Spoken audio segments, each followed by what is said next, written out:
दोस्तों वैसे तो इस दुनिया में चिपकने वाली बहुत सी चीजें हैं, फिर चाहे वो च्युइंगम हो, इंश्योरेंस एजेंट हो या फिर आपका एक्स हो। और आमतौर पर हम में से किसी को इनमें से और इनके अलावा भी जबरदस्ती चिपकने वाले लोग और चीजें बिल्कुल पसंद नहीं आते। मगर अब जो मैं नाम लेने जा रहा हूँ वो हम सबके बचपन का पसंदीदा खिलौना रहा है, चुंबक। जी हाँ, ये एक जमाने में भारत के मिडिल क्लास और लोअर मिडिल क्लास के बच्चों का सबसे कूल खिलौना हुआ करता था। और अगर किसी के पास बेलन वाली चुंबक हो तो फिर उसकी खातिरदारी ऐसी होती थी जैसे अलेक्जेंडर द ग्रेट वही है। मगर बचपन में इन सबसे खेलते समय हमने कभी ये नहीं सोचा था कि चुंबक आती कहां से, बनती कैसे, और क्या हम चुंबक घर में भी बना सकते हैं। तो इन सारे बचपन के सवालों के जवाब आपको अब जवानी में मिल जाएंगे इस छोटी सी वीडियो के अंदर, जिसको आपको लाइक भी जरूर करना है भाइयों। चलिए शुरू करते हैं। कैसे बनती एक चुंबक? चुंबक बनाने के लिए लगभग 5 स्टेप से गुजरना पड़ता है, जिसमें सबसे पहली है मोल्ड मेकिंग।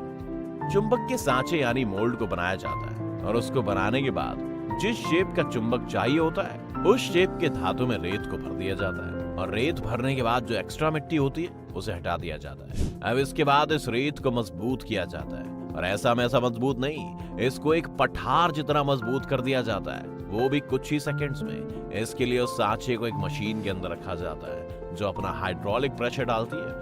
प्रेशर इतना ज्यादा होता है कि इस मिट्टी के सारे कण आपस में इस कदर चिपक जाते हैं कि ठोस मजबूत ढांचे का रूप ले लेती है, जो कि अब आसानी से टूटने वाली नहीं। जरा अंदाजा लगाइए कि कितना प्रेशर होगा दोस्तों। एक मिट्टी को उसने मजबूत ढांचा बना दिया। अगर अंदाजा नहीं लगा सकते तो कोई बात नहीं, हम बता देते हैं। इसके ऊपर लगने वाला दबाव लगभग 10,000 PSI से लेकर 15,000 PSI तक होता है। आपको बता दें कि जैसे लंबाई चौड़ाई नापने के लिए अलग अलग यूनिट्स होती हैं, वैसे ही PSI भी प्रेशर और दबाव को नापने की एक यूनिट है। और आप समझ ही गए होंगे कि 10,000 PSI बहुत ज्यादा प्रेशर है। इतना कि अगर आपने इसके नीचे हाथ रख दिया तो आपकी हड्डियां इतनी चकनाचूर हो जाएंगी कि खून के साथ बाकी शरीर में बहने लगेंगी। खैर चलिए अब आगे बढ़ते हैं। हीटिंग। जब अलग अलग डिजाइन के ढांचे बनकर तैयार हो जाते हैं तब इन ढांचों के लिए चुंबक का घोल भी तैयार करना पड़ता है। अब उस घोल को बनाने के लिए सामग्री में जो इस्तेमाल होता है वो होता है तांबा, कोबाल्ट, सल्फर, निकोल, लोहा, एल्यूमिनियम और टाइटेनियम। अब आप सोच रहे होंगे कि सारी धातु की चीजें एक साथ मिलकर क्या करेंगी। तो आपको बता दें कि इन सबको पिघलाकर एक लिक्विड बनाया जाता है। इसके लिए इन सारी धातुओं को एक भट्टी में डाल दिया जाता है, और इन्हें पिघलाना इतना आसान नहीं होता दोस्तों। 1600 डिग्री तक की आग और गर्मी इन्हें पिघला पाती है। देखिए कैसे कारीगर एक भट्टी में सारे धातु डाल रहे हैं और मिला रहे हैं जैसे कढ़ाई में गाजर का हलवा बन रहा हो। खैर ये जो लिक्विड तैयार होता है उसमें इतना आयरन होता है कि आप इसके एक घूंट से आयरन मैन 2 बन जाएंगे। नहीं, ऐसा करने का सोचेगा भी नहीं, क्योंकि लावा जितना गर्म होता है। Cooling and moulding. जब ये पिघल कर तैयार हो जाता है तो इस गरम गरम लावा को सांचों में डालने का प्रोसेस शुरू होता है, जिसको बड़ी सावधानी से पहले तैयार किए हुए सांचों में डाला जाता है। और जब एक बार ये उसमें अपनी जगह बना लेते हैं तो इन्हें ठंडा करने के लिए रख दिया जाता है, जिसमें इन्हें तब तक रखा जाता है जब तक ये अपने सांचों में कड़क होकर वापस एक धातु नहीं बन जाते, जिसको आसानी से तोड़ा ना जा सके। फिनिशिंग। जब ये ठंडे हो जाते हैं तो उसके बाद आप चुंबक को बनाने के बहुत करीब आ चुके हैं। अंतिम प्रक्रिया में उस मिट्टी वाले सांचे को, जिसको सबसे पहले बनाया गया था, उसको तोड़ तोड़ कर हटा दिया जाता है। और देखिए कैसे कारीगर हथौड़े से सांचे को तोड़ रहे हैं। और क्योंकि अब इनके अंदर का वो लिक्विड एक अलग मजबूत धातु बन चुका है, जिसको इन हथौड़े से ज्यादा खास फर्क नहीं पड़ेगा। अतिरिक्त सामग्री को हटाने के बाद उसमें से चुंबक छांट कर अलग कर देते हैं। मगर रुकिए, अभी ये चुंबक पूरी तरह से बने नहीं है। ये तो बस एक मामूली धातु है जिससे अभी फिलहाल तक कुछ भी आकर्षित नहीं होगा। अभी तो इसमें क्वालिटी डाली जाएगी जिससे चुंबक बनेगी और फिर किसी लोहे से जा चिपकेगी, और उसके लिए इसको एक और प्रोसेस से गुजरना होगा। वो मिलेगा आपको अगले पॉइंट में।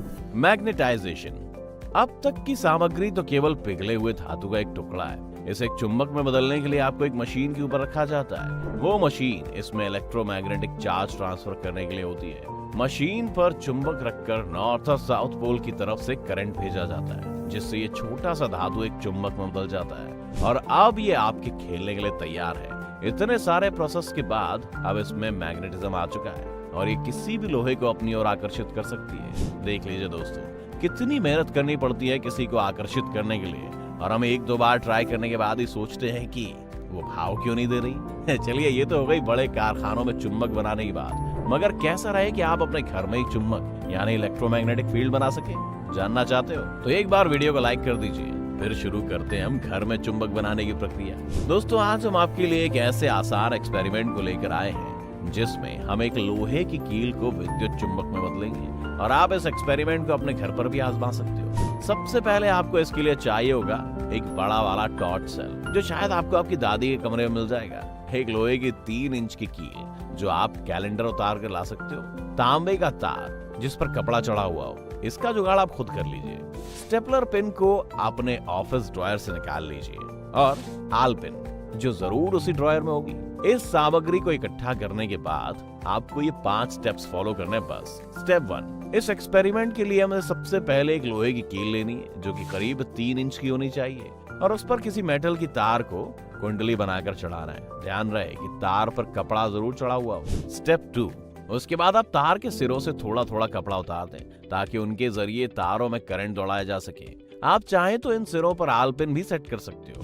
स्टेप 3, अंत में आपको तांबे के तारों के दोनों सिरों को, जिस पर आपने आल पिन भी लगाई हुई है, उन्हें टॉर्च सेल के दोनों छोरों प्लस और माइनस पर टच कराना होगा। स्टेप 4, बस इस तरह कील में तांबे के तार के जरिए विद्युत यानी करंट दौड़ने लगेगी और वो एक चुंबक की तरह काम करने लगेगी और बन जाएगी इलेक्ट्रोमैग्नेट। अब आपको करना यह है कि आप कुछ स्टेपलर की पिन को लें और उन्हें विद्युत चुंबक के पास लेकर आएं। आप देखोगे कि विद्युत चुंबक वाली कील स्टेपलर पिन को अपनी तरफ खींच लेगी और यकीन मानिए फिर आप खुद को साइंटिस्ट से कम नहीं समझेंगे। अगर आप ये ट्राई करने वाले हैं तो हमें कमेंट करके जरूर बताइए। अगर कभी आपने एक्सपेरिमेंट अपने स्कूल कॉलेज में किया हो तो भी बता दीजिए। तो दोस्तों, ये थी आपके बचपन के साथ ही चुंबक और उसको बनाने की प्रोसेस। आपको अगर वीडियो अपने बचपन की हल्की सी भी याद दिला रहा है तो चैनल को सब्सक्राइब कर दीजिए ताकि हम भी आपके लिए ऐसी रोमांचक वीडियोस लाते रहें जिनसे आपका और हमारा मन लगा रहे। चलिए, हम मिलते हैं आपसे अगले वीडियो में।